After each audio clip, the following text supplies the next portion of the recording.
ആദിയിൽ വിശ്വം മെനഞ്ഞു മോദ സൃഷ്ടി ചെയ്താദാമിനെയും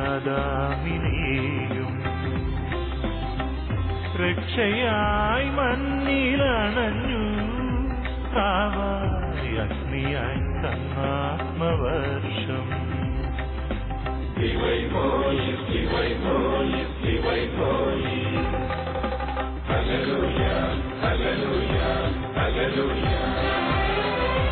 ഹല്ലേലൂയ ഹോശാന സ്തോത്രഗീതിയ എല്ലാരും വാഴ്ത്തുന്നൊരത്വൈകനാദം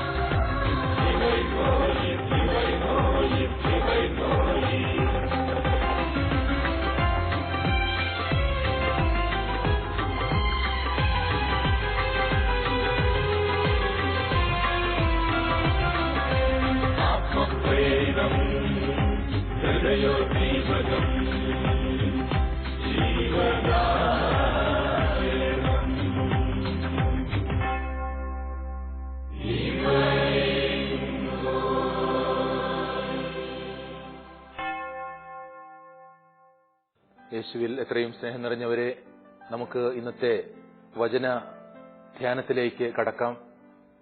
കൈത്താക്കാലത്തിലെ രണ്ടാമത്തെ ആഴ്ചയാണ് ഇന്ന്. കൈത്ത എന്ന് പറയുന്ന സുറിയാനി വാക്കിന്റെ അർത്ഥം ഗ്രീഷ്മം അല്ലെങ്കിൽ വേനൽക്കാലം എന്നാണ്. ഈ കാലമാണ് ഫലങ്ങൾ പുറപ്പെടുവിക്കുന്ന കാലം. അതുകൊണ്ട് തന്നെ ഇതിനെ ഫലാഗമകാലം എന്ന് പറയും. കർഷകൻ കൃഷിയിറക്കി ഫലത്തിനു വേണ്ടി കാത്തിരിക്കുന്ന കാലഘട്ടം. പ്രിയപ്പെട്ടവരെ, കൈത്ത എന്ന വാക്ക് തിരുസഭയിൽ സ്വീകരിക്കുന്നത് വഴിയായിട്ട് ഇതാ നമ്മുടെ ജീവിതത്തിൽ വിശ്വാസത്തിന്റെ ഫലങ്ങൾ നമ്മൾ പുറപ്പെടുവിക്കുവാനായിട്ട് തിരുസഭ കാത്തിരിക്കുന്നു എന്നതിന്റെ അർത്ഥം തന്നെയാണ്. ഈ കൈത്താക്കാലം രണ്ടാമത്തെ ആഴ്ചയിൽ ഇന്നത്തെ ദിവസം നമുക്കായിട്ട് നൽകപ്പെട്ടിരിക്കുന്ന സുവിശേഷ ഭാഗം ലൂക്കായുടെ സുവിശേഷം 15-ാം അധ്യായം 11 മുതൽ 32 വരെയുള്ള തിരുവചനങ്ങളാണ്. നമുക്ക് എത്രയും സുപരിചിതമായ ഒരു തിരുവചന ഭാഗം. എത്രയോ പ്രാവശ്യം നമ്മൾ വായിക്കുകയും കേൾക്കുകയും ധ്യാനിക്കുകയും ഒക്കെ ചെയ്തിട്ടുള്ള ഒരു സുവിശേഷ ഭാഗം. ധൂർത്തപുത്രന്റെ ഉപമയാണ്. പ്രിയപ്പെട്ടവരെ, ധൂർത്തപുത്രന്റെ ഉപമ എന്നാണ് ഈ സുവിശേഷ ഭാഗത്തെ വിളിക്കുന്നത്. അതിൽ ധൂർത്തപുത്രൻ മാത്രമല്ല ഉള്ളത്. നമുക്കറിയാം, സ്നേഹനിധിയായ ഒരു അപ്പനുണ്ട്. അനിയനെ വെറുക്കുന്ന ഒരു ജ്യേഷ്ഠനുണ്ട്. അങ്ങനെ പലരും കൂടിയതാണ്. എങ്കിലും ഇതിനെ ധൂർത്തപുത്രന്റെ ഉപമ എന്നാണ് പറയുന്നത്. ഈ ഉപമയെ ചിലപ്പോൾ ധൂർത്ത പിതാവിന്റെ ഉപമ എന്ന് ചിലർ വിളിക്കാറുണ്ട്. ധൂർത്ത പിതാവ് എന്ന് പറയുമ്പോൾ അദ്ദേഹത്തിന്റെ സമ്പത്തോ പണമോ ഒന്നും ധൂർത്തടിച്ചതല്ല, മറിച്ച് അദ്ദേഹം സ്നേഹത്തിൽ ധൂർത്തനായി തീർന്നു എന്നുള്ളതാണ്. അതുകൊണ്ട് അതിനെ ധൂർത്ത പിതാവിന്റെ ഉപമ എന്ന് പറയാറുണ്ട്. അത് ദൈവത്തിന്റെ തന്നെ പ്രതിരൂപമാണ്. നമുക്കറിയാം, ഈ പിതാവ്, ഈ ഉപമയിലെ അപ്പൻ, പിതാവ് എന്ന് പറയുന്നത് ദൈവം സ്നേഹത്താൽ നിറഞ്ഞവനാണ്. ആ സ്നേഹം നമുക്ക് വേണ്ടി ധൂർത്തടിക്കുന്നവനുമാണ്. ആ പിതാവിന്റെ ഉപമ കൂടിയാണ് ഈ സുവിശേഷ ഭാഗത്ത് നമ്മൾ കാണുന്നത്. നമുക്ക് ഇന്നത്തെ ഈ സുവിശേഷത്തിലേക്ക് ഒന്ന് കടക്കാം. ലൂക്കായുടെ സുവിശേഷം 15-ാം അധ്യായം 11-ാമത്തെ തിരുവചനം നമ്മളിങ്ങനെയാണ് വായിക്കുന്നത്. അവൻ പറഞ്ഞു, ഒരു മനുഷ്യന് 2 പുത്രന്മാർ ഉണ്ടായിരുന്നു. ഒരു കഥ പറയുന്നത് പോലെയാണ് യേശു ഈ സംഭവം വിവരിക്കുന്നത്. നടന്ന ഒരു കാര്യമല്ല, നമുക്കറിയാം, ഒരു കഥയാണ്, ഒരു ഉപമയാണ്. അതുവഴിയായിട്ട് കർത്താവ് മറ്റൊരു കാര്യം പറഞ്ഞു തരാനായിട്ട് ആഗ്രഹിക്കുകയാണ്. ദൈവത്തിന്റെ അനന്തമായ സ്നേഹത്തെപ്പറ്റി, കരുണയെപ്പറ്റി ഒക്കെ പറഞ്ഞു തരാൻ ആഗ്രഹിക്കുകയാണ്. അതുകൊണ്ടാണ് അങ്ങനെ ഒരു ഉപമ പറഞ്ഞുകൊണ്ട്, ഒരു കഥ പറഞ്ഞുകൊണ്ട് കർത്താവ് തുടങ്ങുന്നത്. ഒരു മനുഷ്യൻ, ആ മനുഷ്യന് 2 പുത്രന്മാർ. അതിനുശേഷം നമ്മൾ വായിക്കുന്നു, ഇളയ മകൻ പിതാവിനോട് പറഞ്ഞു, പിതാവേ, സ്വത്തിൽ എന്റെ ഓഹരി എനിക്ക് തരിക. അവൻ സ്വത്ത് അവർക്കായി ഭാഗിച്ചു. എന്തുകൊണ്ടാണ് ഇളയ മകൻ വന്ന് അങ്ങനെ പറഞ്ഞതെന്ന് നമുക്കറിയില്ല. അവന് ആ വീട്ടിൽ സ്വാതന്ത്ര്യക്കുറവുണ്ടായിരുന്നോ? അവൻ ആ വീട്ടിൽ ഒന്നും കിട്ടാതിരുന്നോ? സ്നേഹം കിട്ടാതിരുന്നോ? അത് അല്ല കാരണം എന്ന് നമുക്കറിയാം. കാരണം പിന്നീട് നമ്മൾ കാണുന്നുണ്ട് ആ പിതാവ് എത്രമാത്രം സ്നേഹനിധിയായിരുന്നു എന്നുള്ളത്. അപ്പോൾ സ്നേഹത്തിന്റെ കുറവല്ല, ഒരുപക്ഷെ അവന് ഒരു പിടിവാശിയായിരുന്നിരിക്കാം, അല്ലെങ്കിൽ കൂടുതലായിട്ടുള്ള സ്വാതന്ത്ര്യം അവന് കിട്ടണമെന്നുള്ള ആഗ്രഹമായിരുന്നിരിക്കാം. ഏതായാലും അവൻ വന്ന് അവന്റെ ഓഹരി ചോദിക്കുകയാണ്. അവൻ വന്ന് എന്താണ് പറയുന്നത്? എന്റെ ഓഹരി, സ്വത്തിൽ എന്റെ ഓഹരി എനിക്ക് തരിക. ഓഹരി അല്ലെങ്കിൽ സ്വത്ത് എന്ന വാക്കിന് ഉപയോഗിക്കപ്പെടുന്നത് ബിയോസ് എന്ന പദമാണ്. ഈ പദത്തിന്റെ അർത്ഥം ജീവൻ എന്നുകൂടിയുണ്ട്. ജീവൻ. അപ്പോൾ അവൻ ചോദിക്കുന്നത് എന്താണ്? ജീവനാംശം എന്ന് വേണമെങ്കിൽ പറയാം. അവന്റെ പിതാവിന്റെ സ്വത്ത്, പിതാവിന്റെ ജീവന്റെ ഭാഗം, അല്ലെങ്കിൽ അവന്റെ തന്നെ ജീവന്റെ ഭാഗം എന്ന് പറയാം. ബിയോസ് എന്ന് പറയുന്ന വാക്ക് അതുകൊണ്ടാണ് അങ്ങനെ ഉപയോഗിച്ചിരിക്കുന്നത്. അതാണ് അവൻ വന്ന് ചോദിക്കുന്നത്, എനിക്ക് എന്റെ ജീവനാംശം തരിക. അന്നത്തെ പാരമ്പര്യമനുസരിച്ച് മൂത്ത മകന് 2/3 അവകാശപ്പെട്ടതാണ്. ബാക്കിയാണ് ഇളയ മകന് കൊടുക്കേണ്ടത്. അപ്പോൾ അവന്റെ ആ ജീവന അംശം, അവന്റെ സ്വത്തിന്റെ ഭാഗം അവൻ വന്ന് ചോദിക്കുകയാണ്. എന്താണ് ചോദിക്കുന്നത്? എന്റെ ഓഹരി എന്നാണ് പറയുന്നത്. അവൻ അവന്റെ അവകാശമായിട്ട് കാണുകയാണ്. എനിക്ക് അവകാശപ്പെട്ടത്, എന്റേത് എന്ന് പറയാൻ അവന് ശരിക്കും പറഞ്ഞാൽ അർഹതയില്ല. അത് പിതാവിന്റേതാണ്, പിതാവ് കൊടുക്കേണ്ടതാണ്. പക്ഷേ അവൻ വന്ന് ചോദിക്കുന്നത് എന്റെ ഓഹരി. അങ്ങനെ ഒരു തരം സ്വാർത്ഥതയോടെ അവൻ വന്ന് ചോദിക്കുകയാണ്. പിതാവ് ജീവിച്ചിരിക്കുന്ന സമയത്ത് പുത്രൻ വന്ന് സ്വത്ത് ചോദിക്കുന്ന ഒരു പതിവ് അന്ന് യഹൂദർക്കിടയിലില്ല. അങ്ങനെ ചോദിക്കാനും പാടില്ല. അതിന്റെ ഒരു പഴയ നിയമം ഭാഗം നമ്മൾ കാണുന്നുണ്ട്, പ്രഭാഷകന്റെ പുസ്തകത്തിലാണ്. 33-ാം അധ്യായം 20-ാമത്തെ തിരുവചനം. ജീവിതകാലത്തൊരിക്കലും പുത്രനോ ഭാര്യയ്ക്കോ സഹോദരനോ സ്നേഹിതനോ നിന്റെ മേൽ അധികാരം കൊടുക്കരുത്, വസ്തുവകകളും നൽകരുത്. നീ മനസ്സ് മാറി തിരികെ ചോദിച്ചേക്കാം. ജീവിതകാലത്ത് നീ ജീവിച്ചിരിക്കുമ്പോൾ ഒരിക്കലും നിന്റെ പുത്രനോ നിന്റെ ഭാര്യയ്ക്കോ ഒന്നും അവകാശം കൊടുക്കരുത്, വസ്തുവകകൾ എഴുതി കൊടുക്കരുത്. അതിന്റെ കാരണം എന്താണ്? ഒരുപക്ഷെ നീ മനസ്സ് മാറി അത് തിരികെ ചോദിച്ചാലോ, അതാണ് കാരണം. ഏതായാലും അന്നത്തെ ആ കാലഘട്ടത്തിൽ പിതാവിനോട് വന്ന് അവകാശം ചോദിക്കുന്ന പതിവില്ല. ജീവിച്ചിരിക്കുമ്പോൾ പിതാവ് അവകാശം കൊടുക്കുന്ന രീതിയുമില്ല. എന്തുകൊണ്ടാണ് പിന്നെ മകൻ അങ്ങനെ വന്ന് ചോദിക്കുന്നത്? മകനെ സംബന്ധിച്ചിടത്തോളം പിതാവ് മരിച്ചവന് തുല്യനാണ്. കാരണം ജീവിച്ചിരിക്കുമ്പോൾ അങ്ങനെ ചോദിക്കാൻ പാടില്ലല്ലോ. അപ്പോൾ ഈ മകൻ വന്ന് ചോദിച്ചു എങ്കിൽ ആ പിതാവ് അവനെ സംബന്ധിച്ചിടത്തോളം മരിച്ചവന് തുല്യനാണ്. അതുകൊണ്ടാണ് വന്ന് ചോദിക്കുന്നത്. അപ്പോൾ പിതാവ് ഒന്നും പറയാതെ സ്വത്ത് ഭാഗിച്ചു കൊടുക്കുകയാണ്. കാരണം മകനെ സംബന്ധിച്ചിടത്തോളം അവൻ കരുതുന്നത് പിതാവ് മരിച്ചവന് തുല്യനായിട്ടാണ്. എങ്കിൽ ഇനി അതിനെപ്പറ്റി തർക്കിച്ചിട്ട് കാര്യമില്ല, അവന് അവകാശപ്പെട്ടത് അവൻ കൊടുക്കുകയാണ്. പ്രിയപ്പെട്ടവരെ, നമുക്ക് അടുത്ത വചനത്തിലേക്ക് കടക്കാം. ലൂക്കായുടെ സുവിശേഷം 15-ാം അധ്യായം 13-ാമത്തെ തിരുവചനം. ഏറെ താമസിയാതെ ഇളയ മകൻ എല്ലാം ശേഖരിച്ചുകൊണ്ട് ദൂരദേശത്തേക്ക് പോയി. അവിടെ ധൂർത്തനായി ജീവിച്ച് സ്വത്ത് നശിപ്പിച്ചു കളഞ്ഞു. അപ്പനിൽ നിന്ന് അകലുകയാണ് മകൻ. ഈ മകൻ എന്താണ് ചെയ്യുന്നത്? അവൻ ദൂരദേശത്തേക്ക് പോയി എന്നാണ് പറയുന്നത്. സാധാരണഗതിയിൽ അപ്പന്റെ സ്വത്ത് വിഭജിച്ച് കിട്ടിക്കഴിഞ്ഞാൽ ആ സ്വത്ത് സ്വീകരിച്ച്, അത് പറമ്പായിരിക്കാം, മറ്റു കാര്യങ്ങളായിരിക്കാം, അത് സ്വീകരിച്ച് അവിടെ കഴിയുക എന്നുള്ളതാണ് സാധാരണ ചെയ്യുന്നത്. പക്ഷേ ഈ മകൻ, ഇളയ മകൻ, അപ്പനിൽ നിന്ന് അകന്നു പോവുകയാണ്. ദൂരദേശത്തേക്ക് പോയി എന്നാണ് പറയുന്നത്. എങ്ങനെയാണ് പോകുന്നത്? സ്വത്തെല്ലാം ശേഖരിച്ച്, എല്ലാം ശേഖരിച്ച് എന്ന് പറഞ്ഞാൽ അവന്റെ സ്വത്ത്, പറമ്പോ മറ്റു കാര്യങ്ങളൊക്കെ വിറ്റിട്ടുണ്ടാകാം. അങ്ങനെ അതെല്ലാം ശേഖരിച്ചുകൊണ്ടാണ് അവൻ ദൂരദേശത്തേക്ക് പോകുന്നത്. എന്നിട്ട് എന്താണ് ചെയ്യുന്നതെന്ന് വചനം പറയുന്നുണ്ട്. ധൂർത്തനായി ജീവിച്ചു. അവൻ കഷ്ടപ്പെട്ട് സമ്പാദിച്ച പണമൊന്നുമല്ല, അവന്റെ അപ്പൻ അവന് വേണ്ടിയിട്ട് കരുതിയ പണമാണ്. അതുകൊണ്ട് അവനതിന് വിലയില്ല. അതുകൊണ്ട് തന്നെ ധൂർത്തനായിട്ട് ജീവിക്കുകയാണ്. കിട്ടിയ കാശ് മുഴുവൻ ധൂർത്തടിച്ച് ജീവിക്കുന്നു. ചിലപ്പോൾ നമ്മൾ ചില കുടുംബങ്ങൾ അങ്ങനെ കാണാറുണ്ട്.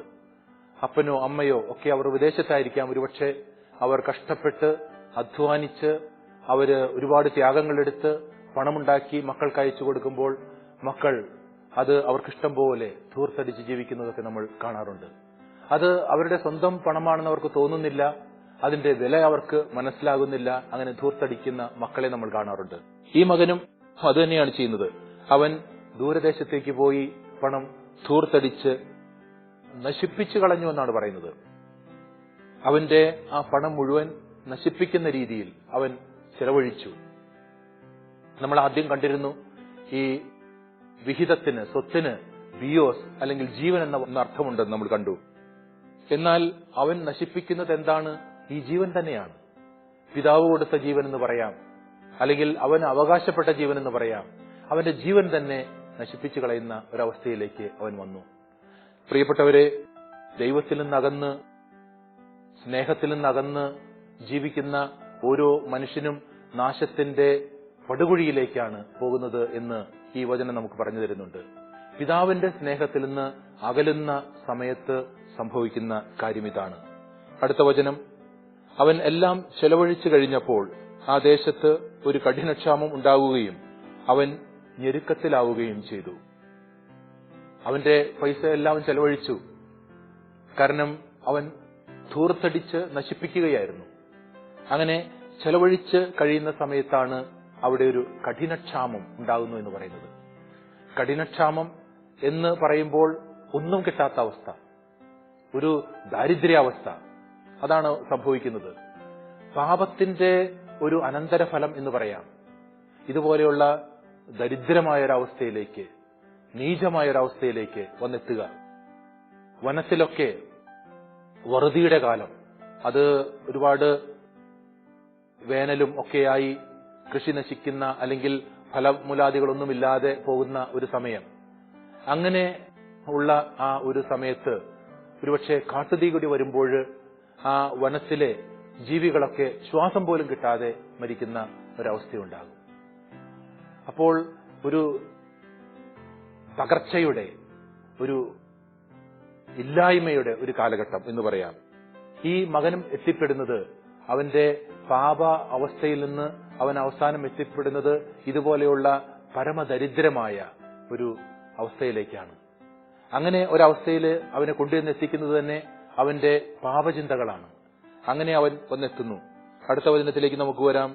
അവൻ ആ ദേശത്തെ ഒരു പൗരന്റെ അടുത്ത് അഭയം തേടി. അയാൾ അവനെ പന്നികളെ മേയ്ക്കാൻ വയലിലേക്ക് അയച്ചു. അവൻ ചെല്ലുന്നത് ആ ദേശത്തെ ഒരു പൗരന്റെ അടുത്തേക്കെന്നാണ്. ആ ദേശം എന്ന് പറയുമ്പോൾ മറ്റൊരു ദേശം എന്ന് പറഞ്ഞാൽ അവനായിരുന്ന സ്ഥലത്ത് നിന്ന് മറ്റൊരു സ്ഥലത്തേക്ക് എത്തി എന്നുള്ളതാണ്. മറ്റൊരു നാട്ടിൽ വന്നെത്തി എന്നുള്ളതാണ്. അവിടെ അവൻ വന്നെത്തി കഴിയുമ്പോൾ ഒരു പൗരന്റെ അടുത്താണ് അഭയം തേടുന്നത്. എന്തുകൊണ്ടാണ് ആ പൗരന്റെ അടുത്ത് അഭയം തേടാൻ കാരണം? ഒന്നുമില്ലാത്ത അവസ്ഥ, ഭക്ഷണം കഴിക്കാൻ പോലും ഇല്ലാത്ത പരമദരിദ്രമായ ഒരവസ്ഥ. അതുകൊണ്ടാണ് അവിടെ വരുന്നത്. എന്നിട്ട് മറ്റൊരു സ്ഥലത്ത് ഒരു പൗരന്റെ അടുത്താണ്. അപ്പോഴും ഓർക്കുക, അവന്റെ പിതാവിനെ പറ്റി അവൻ ഓർക്കുകയോ ആ പിതാവിന്റെ സ്നേഹം അനുസ്മരിക്കുകയോ ചെയ്യുന്നില്ല. മറ്റൊരു മനുഷ്യന്റെ അടുത്തേക്കാണ് പോകുന്നത്, മറ്റൊരു പൗരന്റെ അടുത്തേക്കാണ് പോകുന്നത്. എന്നിട്ടും ആ പിതാവിനെ ഓർക്കുന്നില്ല എന്നുള്ളതാണ്. പ്രിയപ്പെട്ടവരെ, പാപം അവനെ എവിടെ വരെ കൊണ്ടുവന്ന് എത്തിച്ചു എന്നുള്ളത് ഈ വചനം നമുക്ക് മനസ്സിലാക്കി തരുന്നുണ്ട്. പലപ്പോഴും പിതാവിന്റെ സ്നേഹം നമ്മൾ മറക്കുകയാണ്. ആ പിതാവ് നമ്മെ എന്തുമാത്രം സ്നേഹിക്കുന്നുണ്ട് എന്നുള്ള കാര്യം നമ്മൾ മറക്കുകയാണ്. എന്നിട്ട് മറ്റു പല സ്ഥലങ്ങളും നമ്മൾ തേടി അലയുകയാണ്. അവിടെ നമുക്ക് ആശ്വാസം കിട്ടുമെന്ന് നമ്മൾ ചിന്തിക്കുകയാണ്. നമ്മുടെ ദൈവത്തെ, നമ്മുടെ പിതാവിനെ മറന്ന് അകലെ അലയുന്ന ഒരവസ്ഥയാണ് പാപത്തിന്റെ അവസ്ഥ. എന്നിട്ട് ആ മനുഷ്യൻ കൊടുക്കുന്ന ജോലി എന്താണ്? പന്നികളെ മേയ്ക്കാൻ. ഒരു യഹൂദനെ സംബന്ധിച്ചിടത്തോളം പന്നികളെ മേയ്ക്കുക എന്ന് പറയുന്നത് നിഷിദ്ധമായ ഒരു ജോലിയാണ്. ഒരിക്കലും അവൻ ചെയ്യാൻ പാടില്ല, പന്നികളെ മേയ്ക്കുക. പക്ഷേ ആ ദേശത്തെ പൗരൻ അവന് കൊടുക്കുന്നത് പന്നികളെ മേയ്ക്കാനുള്ള ജോലിയാണ്. അതവൻ സ്വീകരിക്കുന്നു എന്നുള്ളതാണ്. അവൻ തിരസ്കരിക്കുന്നതായിട്ടൊന്നും നമ്മൾ കാണുന്നില്ല. പ്രിയപ്പെട്ടവരെ, മറ്റൊരു വ്യക്തിയുടെ യജമാനന്റെ കീഴിൽ അകപ്പെട്ടു പോകുന്ന ഈ മകൻ, എന്നിട്ട് അയാൾ പറയുന്ന കാര്യങ്ങളെല്ലാം ചെയ്യേണ്ടി വരുന്ന ഒരവസ്ഥ. പാപം ചെയ്യുന്നവൻ അതിന്റെ അടിമയാണ് എന്ന വചനം നമ്മൾ ഓർക്കുക. പാപം ചെയ്തു കഴിഞ്ഞാൽ അതിന്റെ അടിമയായി. പ്രിയപ്പെട്ടവരെ, നമുക്ക് അടുത്ത വചനത്തിലേക്ക് പോകാം. ലൂക്കായുടെ സുവിശേഷം 15-ാം അധ്യായം 16-ാമത്തെ തിരുവചനം. പന്നി തിന്നുന്ന തവിട് കൊണ്ട് വയറു നിറയ്ക്കാൻ അവൻ ആഗ്രഹിച്ചു, പക്ഷേ ആരും അവന് കൊടുത്തില്ല. അവൻ വളരെ നികൃഷ്ടമായൊരവസ്ഥയിൽ വന്നുപെട്ടു. ഒരു യഹൂദനെ സംബന്ധിച്ചിടത്തോളം പന്നി മേയ്ക്കുക എന്നുള്ളത് നിഷിദ്ധമായ കാര്യം, അത് ചെയ്യുകയാണ്. എന്നിട്ടോ അവിടെ ആ പന്നി തിന്നുന്ന തവിട് കൊണ്ടെങ്കിലും വയറു നിറയ്ക്കാൻ അവൻ ആഗ്രഹിക്കുകയാണ്. അതുപോലത്തെ ഒരു അവസ്ഥയിലേക്ക് വന്നു. അപ്പോൾ വളരെ നിന്ദ്യമായ, യഹൂദരെ സംബന്ധിച്ചിടത്തോളം നിന്ദ്യമായ ഈ മൃഗം തിന്നുന്ന തവിട് അതുപോലും കിട്ടാത്തൊരവസ്ഥ. എത്രമാത്രം ഭയാനകമെന്ന് പറയാം. അതുപോലെയുള്ളൊരവസ്ഥയിലേക്ക് ഈ മനുഷ്യൻ വന്നുപെട്ടിരിക്കുന്നു. ആരും അവന് അതുപോലും കൊടുത്തില്ലെന്നാണ് പറയുന്നത്. ആ തവിട് പോലും അവന് കൊടുത്തില്ല എന്ന് പറഞ്ഞാൽ അത്രയ്ക്ക് അവൻ നിരാകരിക്കപ്പെട്ടു, അത്രയ്ക്ക് അവൻ നിഷ്കാസിതനായി, ഒറ്റപ്പെടുത്തപ്പെട്ടു. അതുപോലെയുള്ള ഒരവസ്ഥയിലേക്ക് വന്നെത്തിയവൻ. പാപം അവനെ ആ ഒരു സ്ഥിതിയിലേക്ക് എത്തിച്ചു എന്ന് നമുക്ക് പറയാം. അങ്ങനെ അവൻ അവിടെ ആയിരിക്കുമ്പോൾ അവനെ സംബന്ധിച്ചിടത്തോളം വീണ്ടും വിചാരമുണ്ടാകുകയാണ്. അതാണ് അടുത്ത വചനം നമ്മോട് പറയുന്നത്. അപ്പോൾ അവന് സുബോധമുണ്ടായി. അവൻ പറഞ്ഞു, എന്റെ പിതാവിന്റെ എത്രയോ ദാസന്മാർ സുഭിക്ഷമായി ഭക്ഷണം കഴിക്കുന്നു, ഞാനോ ഇവിടെ വിശന്ന് മരിക്കുന്നു. ആ സമയത്താണ് അവന് സുബോധമുണ്ടായി എന്ന് പറയുന്നത്. ശരിയായ ബോധം അപ്പോഴവനുണ്ടാകുന്നു. എന്റെ പിതാവിന്റെ സ്നേഹം, ആ സ്നേഹം അനുഭവിക്കുന്ന അവിടുത്തെ ജോലിക്കാർ, അതിനെപ്പറ്റിയൊക്കെ അവൻ ഓർക്കുകയാണ്. അവന്റെ പഴയ കാലത്തെ അവൻ അനുസ്മരിക്കുകയാണ്. അവന്റെ പിതാവിനെ പറ്റി, പിതാവിന്റെ സ്നേഹത്തെപ്പറ്റി, ആ പിതാവിന്റെ ഭവനത്തിലെ ജോലിക്കാരെ പറ്റി ഒക്കെ അവൻ ചിന്തിക്കുകയാണ്. അങ്ങനെ അവന് സുബോധമുണ്ടായി എന്നാണ് പറയുന്നത്. ഈ സുബോധം എന്ന് പറയുന്നത് എന്താണ്? ആയിരിക്കുന്ന അവസ്ഥയിൽ നിന്ന് ആയിരിക്കേണ്ട അവസ്ഥയിലേക്ക് മാറുവാനുള്ള ഒരു ചിന്ത. താൻ ആയിരിക്കുന്ന അവസ്ഥ അത് നീചമായൊരവസ്ഥയാണ്, അത് നികൃഷ്ടമായൊരവസ്ഥയാണ്. അതിൽ നിന്ന് ആയിരിക്കേണ്ട ഒരവസ്ഥയിലേക്ക് മാറാനുള്ള ഒരു ചിന്ത. ആ ഒരു ചിന്തയാണ് അവനുണ്ടായത്. ആ ഒരു സുബോധം അവന് ഉണ്ടാകുന്നു. കാരണം അവൻ ചിന്തിക്കുകയാണ്, ഞാനിവിടെ വിശന്ന് മരിക്കുകയാണ്, മരണത്തിലേക്കാണ് ഞാൻ പോകുന്നത്. പ്രിയപ്പെട്ടവരെ, പാപത്തിന്റെ ഓരോ അവസ്ഥയും ചെന്നെത്തിക്കുന്നത് മരണത്തിലാണ്, നാശത്തിലാണ്. അത് ഈ മകൻ തിരിച്ചറിയുന്നു. ഞാനിതാ തെറ്റായ വഴികളിലാണ് സഞ്ചരിക്കുന്നത്, തെറ്റായ പാതകളിലൂടെ ഞാൻ മുന്നോട്ട് നീങ്ങുന്നു. ഞാൻ അതിപ്പോൾ തിരിച്ചറിയുന്നു. ഇത് എന്നെ കൊണ്ടുചെന്നെത്തിക്കുന്നത് നാശത്തിലാണ്. അതുകൊണ്ട് അവന് സുബോധമുണ്ടായി എന്നാണ് നമ്മൾ വായിക്കുന്നത്. അടുത്ത വചനം, ഞാൻ എഴുന്നേറ്റ് എന്റെ പിതാവിന്റെ പക്കലേക്ക് പോകും. ഞാൻ അവനോട് പറയും, പിതാവേ, സ്വർഗത്തിനെതിരെയും നിന്റെ മുമ്പിലും ഞാൻ പാപം ചെയ്തു. അവൻ ചിന്തിക്കുകയാണ്, ഞാൻ എഴുന്നേറ്റ് ഇവിടെ നിന്ന്, ഈ നീചമായ അവസ്ഥയിൽ നിന്ന്, ഈ നികൃഷ്ടമായ അവസ്ഥയിൽ നിന്ന് എഴുന്നേറ്റ് പിതാവിന്റെ അടുത്തേക്ക് പോകും. പ്രിയപ്പെട്ടവരെ, എഴുന്നേൽക്കാനുള്ള ആ ഒരു തീരുമാനം, അതാണ് നമ്മുടെ ജീവിതത്തെ മാറ്റിമറിക്കുന്നത്. ഞാൻ ഈ അവസ്ഥയിൽ നിന്ന് എഴുന്നേൽക്കും, ഈ പാപത്തിന്റെ അവസ്ഥയിൽ നിന്ന് എഴുന്നേറ്റ് മുന്നോട്ട് പോകും. വീണവൻ എഴുന്നേൽക്കുന്നു. ആ എഴുന്നേൽക്കാനുള്ള കൃപ ദൈവം കൊടുക്കുന്നു. എന്നിട്ട് അവൻ പറയുന്നത്, ഞാൻ എന്റെ പിതാവിന്റെ അടുത്തേക്ക്. അവനപ്പോൾ ആ ചിന്തയാണ് ഉണ്ടാകുന്നത്, എന്റെ പിതാവ്, സ്വർഗസ്ഥനായ എന്റെ പിതാവ്. ആ ചിന്ത അവന് ഉണ്ടാകുകയാണ്. പാപം ചെയ്ത ഓരോ മനുഷ്യനുണ്ടാകുന്ന ചിന്തയാണ്, സ്വർഗത്തിലുള്ള എന്റെ സ്നേഹനിധിയായ പിതാവ്. എന്നിട്ട് അവൻ പറയാൻ പോകുന്ന കാര്യം, ഞാൻ സ്വർഗത്തിനെതിരെ പാപം ചെയ്തു. പിതാവിനെതിരെ, സ്വർഗത്തിനെതിരെ. ഓരോ പാപവും സ്വർഗത്തിനെതിരെയുള്ള തിന്മയാണ്. നമ്മൾ ഓരോ പാപം ചെയ്യുമ്പോഴും നമ്മൾ വിചാരിക്കും സ്വർഗത്തിനെതിരെ, ദൈവത്തിനെതിരെ നമ്മൾ പാപം ചെയ്യുന്നില്ലല്ലോ. പക്ഷേ ഓരോ പാപവും പ്രിയപ്പെട്ടവരെ അത് ദൈവത്തിനെതിരായിട്ടുള്ള ഒരു ചെയ്തിയാണ്, സ്വർഗത്തിനെതിരായിട്ടുള്ള ഒരു ചെയ്തിയാണ്. അപ്പോൾ ആ ചിന്ത അവനുണ്ടായി, ഞാൻ സ്വർഗത്തിനെതിരെ, ദൈവത്തിനെതിരെ പാപം ചെയ്തിരിക്കുന്നു. എന്റെ പിതാവിനെ മാത്രമല്ല ഞാൻ ധിക്കരിച്ചത്, മറിച്ച് എന്റെ സ്നേഹനിധിയായ സ്വർഗത്തിലുള്ള എന്റെ പിതാവിനെ ഞാൻ ധിക്കരിച്ചിരിക്കുന്നു. എന്നിട്ട് അവൻ പറയുകയാണ്, നിന്റെ പുത്രൻ എന്ന് വിളിക്കപ്പെടാൻ പോലും ഞാൻ യോഗ്യനല്ല. നിന്റെ ദാസരിൽ ഒരുവനായി എന്നെ സ്വീകരിക്കണമേ. നിന്റെ പുത്രന്റെ സ്ഥാനത്ത് നിൽക്കാൻ എനിക്കിനി യോഗ്യതയില്ല. ആ യോഗ്യത ഞാൻ നഷ്ടപ്പെടുത്തി. നിന്നെ ഞാൻ ധിക്കരിച്ചു. നീ മരിച്ചവന് തുല്യനായിട്ട് ഞാൻ കരുതിപ്പോയി എന്ന് അവൻ ചിന്തിക്കുകയാണ്. പ്രിയപ്പെട്ടവരെ, പാപബോധം അവനിൽ വന്നു എന്നുള്ളതാണ് നമ്മൾ കാണുന്നത്. പാപബോധം, ഞാൻ തെറ്റ് ചെയ്തു പോയി, എന്റെ ജീവിതത്തിൽ വീഴ്ച സംഭവിച്ചിരിക്കുന്നു എന്ന പാപബോധം. ആ പാപബോധമാണ് അവനെ രക്ഷിച്ചത്. നമ്മൾ ലൂക്കായുടെ സുവിശേഷം 18-ാം അധ്യായത്തിൽ ചുങ്കക്കാരന്റെയും ഫരിസേയന്റെയും പ്രാർത്ഥന കാണുന്നുണ്ട്. അവിടെ ആ ചുങ്കക്കാരൻ ദൈവത്തിന്റെ സന്നിധിയിലേക്ക് നോക്കാൻ പോലും പറ്റാത്ത രീതിയിൽ നിന്നുകൊണ്ട് പാപിയായ എന്റെ മേൽ കരുണയായിരിക്കണമേ എന്ന് പറഞ്ഞാണ് പ്രാർത്ഥിച്ചത്. പ്രിയപ്പെട്ടവരെ, അവന്റെ പ്രാർത്ഥന ദൈവം കേട്ടു എന്ന് വചനത്തിൽ നമ്മൾ കാണുന്നുണ്ട്. പാപബോധത്തോടെ വന്ന് നമ്മൾ പ്രാർത്ഥിക്കുമ്പോൾ ആ പ്രാർത്ഥന തീർച്ചയായിട്ടും ദൈവം കേൾക്കും. അതുപോലെ ഒരു പാപബോധം ഇവനുണ്ടായി. എന്നിട്ട് അടുത്ത വചനത്തിൽ നമ്മൾ കാണുന്നു, അവൻ എഴുന്നേറ്റ് പിതാവിന്റെ അടുത്തേക്ക് ചെന്നു. ദൂരെ വച്ച് തന്നെ പിതാവ് അവനെ കണ്ടു. അവൻ മനസ്സലിഞ്ഞ് ഓടിച്ചെന്ന് അവനെ കെട്ടിപ്പിടിച്ച് ചുംബിച്ചു. അവൻ വിചാരിച്ചതുപോലെ തന്നെ ചെയ്യുകയാണ്, തീരുമാനിച്ചതുപോലെ തന്നെ ചെയ്യുകയാണ്. എഴുന്നേറ്റ് പിതാവിന്റെ അടുത്തേക്ക് ചെല്ലുകയാണ്.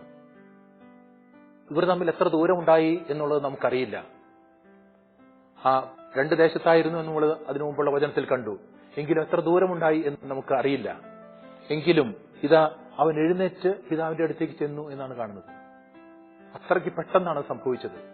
പിന്നെ ഒന്നും അവൻ മാറ്റിവെച്ചില്ല, ഒന്നിനു വേണ്ടിയും അവൻ താമസിച്ചില്ല. പെട്ടെന്ന് പിതാവിന്റെ അടുത്തേക്ക് ചെന്നു. പിതാവ് എന്താണ് ചെയ്യുന്നത്? ദൂരെ വെച്ച് അവനെ കണ്ടു. ആ പിതാവ് നോക്കിയിരിക്കുകയായിരുന്നു മകൻ വരാൻ വേണ്ടിയിട്ട്.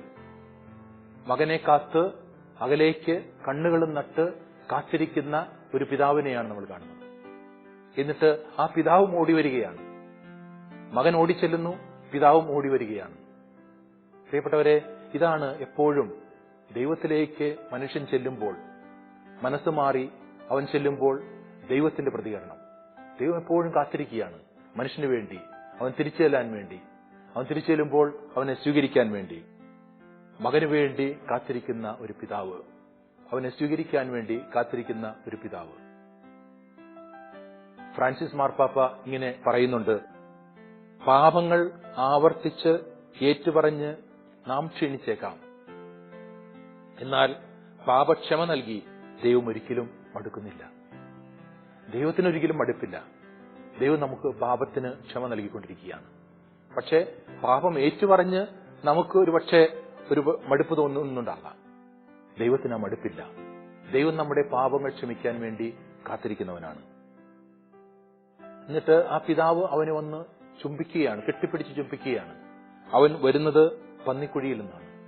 അവന്റെ ദേഹത്തുള്ള മണമോ വ്രണമോ ഒന്നും അവനെ കെട്ടിപ്പിടിക്കുന്നതിൽ നിന്ന് ആ പിതാവിനെ തടയുന്നില്ല. ഒന്ന് കെട്ടിപ്പിടിച്ച് സ്വീകരിക്കുകയാണ്. അപ്പോൾ മകൻ ഏറ്റു പറയുന്നുണ്ട്, പിതാവേ, സ്വർഗത്തിനെതിരായും നിന്റെ മുമ്പിലും ഞാൻ പാപം ചെയ്തു. നിന്റെ പുത്രൻ എന്ന് വിളിക്കപ്പെടാൻ ഞാൻ യോഗ്യനല്ല. അവൻ ഏറ്റു പറഞ്ഞു. പക്ഷെ അത് പിതാവ് കേൾക്കുന്നുണ്ടോ ഇല്ലയോ നമുക്കറിയില്ല.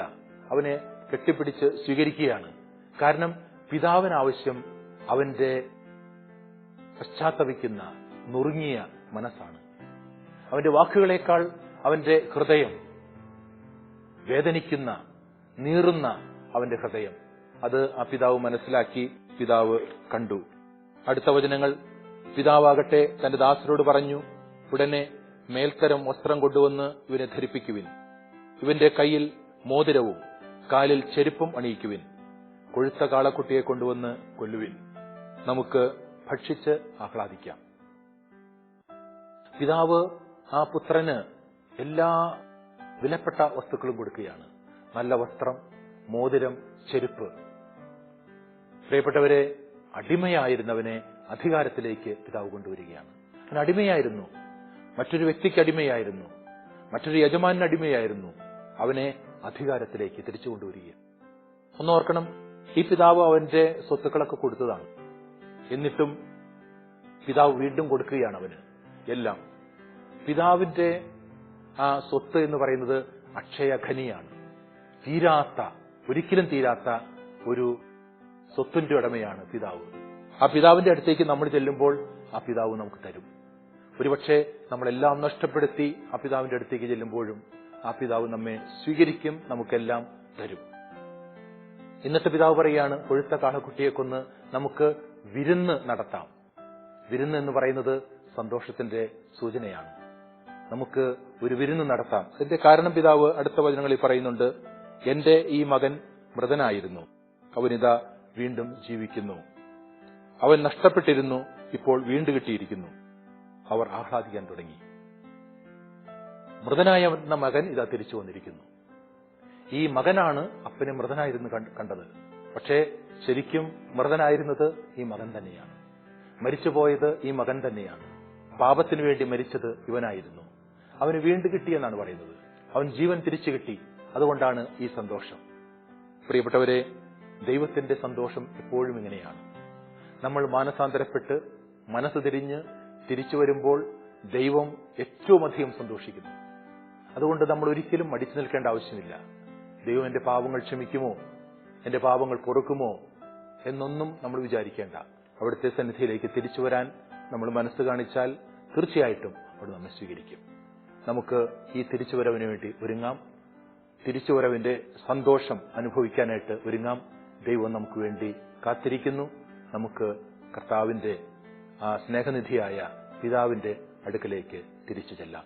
പിതാവിന്റെയും പുത്രന്റെയും പരിശുദ്ധാത്മാവിന്റെയും നാമത്തിൽ ആമേൻ. മഹിയിൽ വന്നു പിറന്നൊരു നാദം, കുരിശിൽ രക്ഷയൊരുക്കിയ നാദം, മരണം പോലും ഭയന്നൊരു നാദം, കരുണാമാരി ചൊരിഞ്ഞൊരു നാദം, ഒഴുകി ഒഴുകി ധരയിൽ നീളെ നീളെ മനുജ ഹൃദയം തേടി തേടി നിരതം, ഫലം നൽകാൻ തുടികൊള്ളും വചന ശബ്ദം, ജീവശബ്ദം, സ്നേഹശബ്ദം, ദൈവശബ്ദം. ആത്മപ്രേരിതം ഹൃദയോദ്ദീപകം